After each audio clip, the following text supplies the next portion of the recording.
The air in the church seemed unusually still, almost charged, as if anticipating something beyond human comprehension. The faint flicker of the altar candles seemed to carry an unspoken message, their flames moving in unison despite the lack of breeze. It was during this sacred moment, as the priest lifted the Eucharist high, that something extraordinary began to unfold. What would you do if, during a routine act of faith, you were suddenly confronted with a vision so divine it left you trembling? How would you react if your very perception of the ordinary was shattered by an undeniable presence of the miraculous? The priest, standing at the altar, found himself unable to hold back tears. His voice trembled as he addressed the congregation. "There are moments," he began, struggling to articulate the weight of what he was experiencing, "when the Lord allows us to witness something that words cannot capture. This is one of those moments." If you enjoy content that helps you grow spiritually, don't forget to like this video, subscribe to our channel, and join our community for more inspiration. Let's get started. The faithful, seated in quiet reverence, exchanged glances, unsure of what was transpiring. Yet they could sense it. An unshakable presence had filled the room. The answers to those questions, though elusive, lay in the priest's next actions. As he raised the Eucharist, his tears flowed freely. Soon, the faithful noticed that the host was giving off a glow that they could not only see, but also feel deep in their souls. It was as though time itself paused to allow the divine to manifest fully among them. The priest's pain was palpable, rooted not in fear, but in the realization of humanity's fragility when faced with such powerful holiness. He later explained, through broken phrases, how the face of Christ appeared within the consecrated host. It was not a vision of grandeur or splendor, but one marked by immense sorrow. The pain of being unrecognized and treated carelessly was etched into every detail of the holy image. Even in the smallest fragment, he whispered, "Christ is fully present," and yet we often fail to see. The congregation, though shaken, remained silent. A mother clutched her child closer. A young man lowered his head in shame. The ordinary had been ruptured by the extraordinary, leaving behind a lingering sense of awe and a powerful call to deeper reverence. The priest, still overcome with emotion, struggled to compose himself as the divine presence seemed to linger, tangible yet beyond explanation. In his silence, the weight of the miraculous bore down on him, a moment that no amount of theological study could have prepared him for. He dared to look again, and what he saw made his knees weaken. When faced with the unknown, finding meaning and guidance can feel overwhelming. But finding out the facts behind holy events, like the miraculous appearances of Christ, can help people find harmony and purpose in their lives.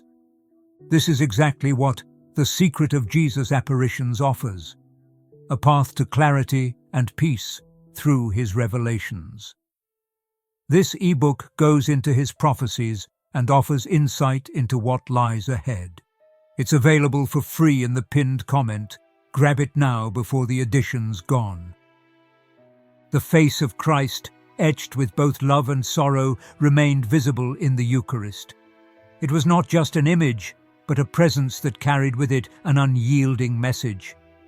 He felt the urge to speak, but no words came. The moment demanded more than language. It required complete surrender to its sanctity. A child, seated a few rows back, tugged at her mother's sleeve, whispering, "Why is he crying?"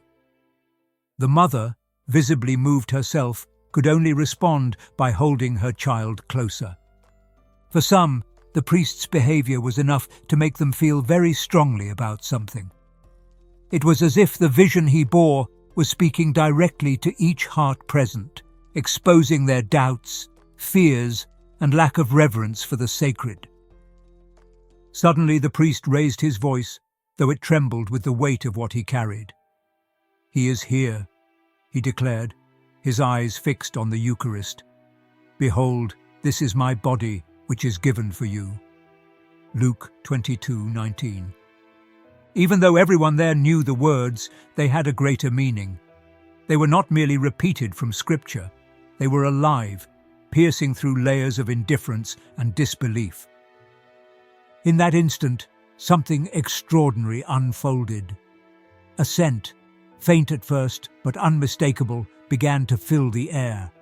It was not the incense often burned during rituals, but a fragrance unlike anything natural, sweet and calming, as though heaven itself had drawn near.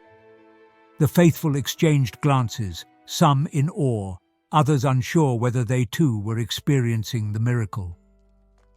The priest, overwhelmed yet steady, looked toward the congregation with tear-streaked cheeks. "He suffers," he whispered, his voice barely audible but heavy with conviction. "Not for his sake, but for ours. For when we forget, when we doubt, and when we fail to love as he loves." The scent grew stronger, filling every corner like an invisible embrace. Those present felt it invade their senses, yet no one dared to question its source. A young man at the back of the congregation clenched his hands together, his face betraying a silent internal battle. His doubt had always been louder than his faith, but something about this moment rendered his resistance fragile. He leaned forward slightly, as though drawn by an unseen force, his eyes locked on the priest. The priest's hands still shook as he carefully set down the Eucharist. His voice, though hoarse from emotion, rang out with clarity. "Do you not see what is before you? He is here, even now." He gestured toward the altar, his fingers trembling. "And yet, he is not here for spectacle. He is here to remind us, blessed are those who have not seen and yet have believed." John 20:29. The weight of his words sank into the hearts of those listening, piercing through layers of complacency that had long dulled their spirits. In moments like these, finding guidance can make all the difference. Don't forget, the free ebook with answers and clarity is available now, but only while copies last. Check the first comment to download yours. A woman near the front pressed her hands to her face, tears streaming silently. She had come to this Mass burdened with guilt, her heart heavy with regrets too numerous to count. Now, as the priest spoke, she felt something within her shift, a gentle but undeniable call to reconciliation, to release the chains she had so tightly wrapped around herself. The young man in the back rose suddenly, the wooden pew creaking beneath him. Heads turned briefly, but he did not falter. Step by step, he moved forward, his gaze never leaving the altar. By the time he knelt before it, tears blurred his vision. He mouthed a silent prayer, his lips forming words only God could hear. The sight of him, a soul laying bare its vulnerabilities, stirred others to follow. The priest stood motionless, observing as the congregation moved with newfound purpose. One by one, they approached the altar, not to speak or ask questions, but to kneel in silence. The presence they felt did not require explanation. It demanded only their surrender. And as they knelt, the air seemed to hum with a quiet yet unmistakable promise that in their brokenness they were still seen, still loved, still redeemed. A faint light began to envelop the altar, subtle at first, yet unmistakable. It did not come from the candles or the sun filtering through the stained glass windows. It seemed to emanate from the very air.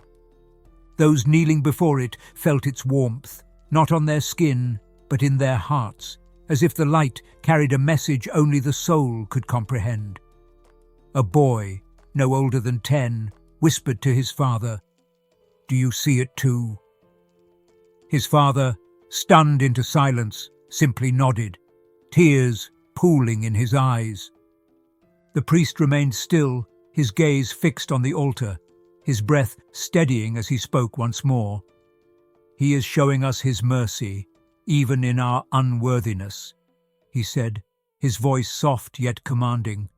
"For it is written, 'The Lord is close to the brokenhearted and saves those who are crushed in spirit.'" Psalm 34:18. The words echoed through the space, resonating deeply with those who carried unseen burdens. From the side aisle, an elderly woman slowly made her way forward, her cane tapping softly against the floor. She stopped near the altar, her face illuminated by the light that now seemed to pulse gently, almost rhythmically. "It's him," she whispered, her voice trembling. "He's here to heal us." Her frail hands reached toward the altar, not to touch, but in a gesture of surrender and trust. The light began to extend outward, brushing against each person as though to remind them of their own worth. A man in the middle row, who had spent years doubting his faith, bowed his head and wept openly. He had prayed for a sign, anything to rekindle the flicker of belief he thought he had lost forever. Now, as the light reached him, he felt a peace he hadn't known in decades, as though a voice whispered, "You are mine, and I have not forgotten you." If this strikes a chord with you, take a moment to learn more. The e-book, filled with wisdom for moments like these, is still available for free, but not for long. Find the link in the pinned comment. Children clung to their parents, their small voices murmuring prayers they barely understood but felt compelled to offer. The priest, overwhelmed but resolute, lowered himself to his knees. He placed his hands on the floor, grounding himself in the magnitude of what was unfolding. Around him, the congregation was united, not by words, not by gestures, but by an unshakable presence that called each of them by name. The light that had touched them now seemed to retreat slightly, leaving behind a stillness that was both humbling and powerful. A middle-aged woman, whose hands clutched tightly at her rosary, suddenly gasped. Her gaze fixed on the altar, her lips quivering as she whispered, "Look." There, in the center of the Eucharist, the faint outline of a heart appeared. It pulsed softly, as if alive, radiating warmth that seemed to bypass the body and settle directly into the soul. The priest, still on his knees, raised his head and saw it too. His voice broke as he murmured, "Behold, the Lamb of God, who takes away the sin of the world." John 1:29. A man in the far corner rose shakily to his feet, his face pale but resolute. He took a hesitant step forward, then another, until he reached the altar. Dropping to his knees, he whispered words no one else could hear. His tears fell freely, as though the sight before him had unlocked something buried deep within. Others began to follow, creating an unspoken procession of the broken, the lost, and the searching. Among them was a young woman who had once abandoned her faith, feeling unworthy of forgiveness. Her hands trembled as she approached, her heart pounding in her chest.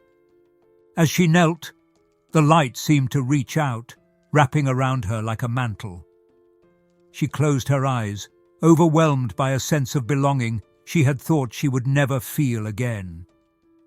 The priest watched this unfolding with a mixture of reverence and responsibility. He knew that what they were witnessing was not for spectacle, but for transformation. Rising slowly, he moved to the altar, his hands steady now as he lifted the Eucharist once more. The silence was absolute, yet it carried the weight of every unspoken prayer in the room. The weak beat inside the Eucharist got stronger for a short time, sending out a wave of warmth that seemed to reach even the saddest places. It was not the kind of warmth that could be felt with the skin, but one that healed from within, leaving behind only hope and a quiet yet unshakable certainty of being seen. A faint rustling sound came from the rows of benches as a man suddenly stood, his face pale but filled with resolve. He moved with trembling steps toward the altar, his hands outstretched as though seeking something he couldn't name. His breath came shallow as he knelt, placing his palms flat against the floor in an act of surrender. Those who watched felt their own hearts ache with an indescribable longing, their souls drawn to the same act of devotion. Seeking peace and understanding, the free ebook offers a path forward and is ready for you to download. Don't miss this chance. Copies are running out fast. See the pinned comment for your copy. The priest noticed the movement, but his focus remained fixed on the Eucharist. His voice, steady despite the awe within him, carried over the room. "There is no shame in brokenness," he said softly. "In our weakest moments, we are nearest to him." His words echoed the silent truth filling every heart, a truth not spoken but known, as though engraved in the very essence of their beings. A young girl with tear-streaked cheeks clutched her grandmother's hand tightly. Her small voice broke the quiet, whispering, "Does he love us even when we forget him?" The grandmother, herself unable to hold back tears, nodded as she whispered back, "Especially then." It was as though her words were meant for everyone present, a gentle assurance to those burdened by guilt, loss, and the weight of their own failings. If this message makes you think and you feel it connects with you, don't forget to like it, subscribe to the channel, and leave a comment.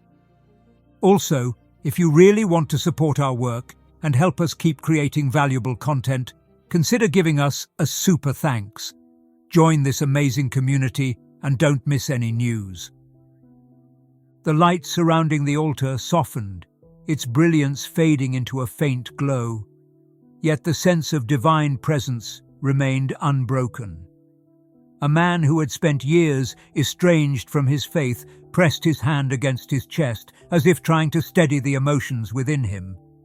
He looked up, his eyes meeting those of the priest, and for the first time in years, he felt a quiet peace settle over him. The priest raised his eyes heavenward, his hands trembling as they hovered over the altar. His voice, full of reverence and certainty, proclaimed, "For where 2 or 3 gather in my name, there am I with them." Matthew 18:20. It was clear to everyone in the crowd that they were seen, known, and completely loved. As they stood there, their hearts beat together with a renewed sense of belonging.